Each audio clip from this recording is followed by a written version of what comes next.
Hey YouTubers, this is Falling Up 90 and here I am with a engine review. The engine in the review will be this 284 made by Bachmann, and it is this C&O, so instead of being called a Berkshire, it's going to be called a Kanawha.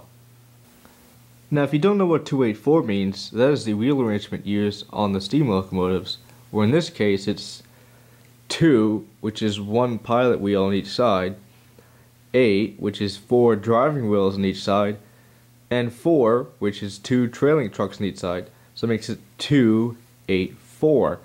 And the name of the wheel arrangement is called the Berkshire, or in this case, the Kanawha. The engine is a Bachmann Plus and also has DCC and a CAN motor, which is going to make it a very smooth operator, even at very slow speeds. As you can probably tell, this is a very large locomotive. Its primary use was pulling heavy loads of freight on the main line of the C&O. It is also much larger than most of my other locomotives, like my little switcher for example. Take a look and compare its size as it appears out of nowhere when I say, appear. As you can tell, the entire locomotive is so much smaller than the boiler of the Kanawha right here. That way you can definitely indicate it was not a mainline engine. It was just for switching on the sidings, as compared to the beast over here, which was used for the massive uses. And now, watch the locomotive disappear when I say, disappear. With bigger size, sort of means different uses of the engine. Unlike the little 040, it can't exactly go everywhere, whereas the 040 can go on very tight spaces. As far as this engine right here, you could probably say it's about 22-inch minimum radius, but I would recommend you go on 26 or greater if you want to make it look a little better. Although the engine is not a Spectrum line, it is still a Bachmann Plus, which still means it's still good quality. And as you can see on various parts of the locomotive, there is a lot of separately applied detail everywhere, which makes it more realistic. Here on the tender you also notice the sharp painting along with all the rivets up close. That does provide excellent detail and the realistic of what the tender was like. The engine does have a front and rear headlight. The front headlight will go on when it goes forward, and the rear headlight in the back of the tender will go on when in reverse. However, the front headlight will not go on when the engine is in reverse. I kind of find this a little unrealistic, but the engine's still very good.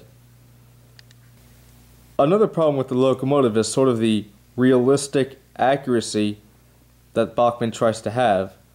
While the locomotives are in good detail, for every engine that they make, there is really only one prototype of every model they have.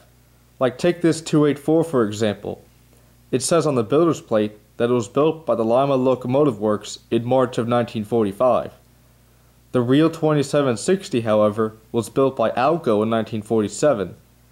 So, for all the 284s that Bachmann released, they all have this builder's plate that says it was built in 1945 by Lima. I'm not exactly sure which engine the prototype was that Bachmann made based on all of them, but it certainly isn't this one right here, so it sort of takes away the prototypical accuracy. But other than this minor difference, the 284 of the 2760, it's still a good representation of what the real engine was. The connection between the locomotive and tender is a pin and hole connection. While this is pretty good, I've also would have appreciated a standing board between the engine and tender to make it a little more realistic. But as far as this goes, it's okay. And this engine does have a much better improvement as far as Bachmann's wiring system. As you can see, it is a little above the pin and hole, as opposed to many Bachmann locomotives where it's actually very low and can actually touch the ties of the railroad tracks, which is sort of unsafe for the engine, but this one here is good to go. Among the white-walled wheels, I have found no traction tires, and since the engine is plastic, it isn't very heavy either.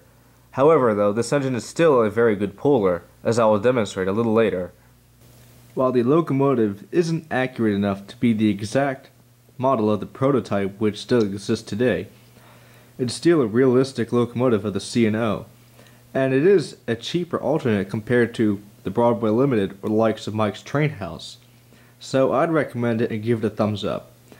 If you have any thoughts or concerns, please feel free to leave a comment. Thank you for watching, and now here is a clip of what it's like.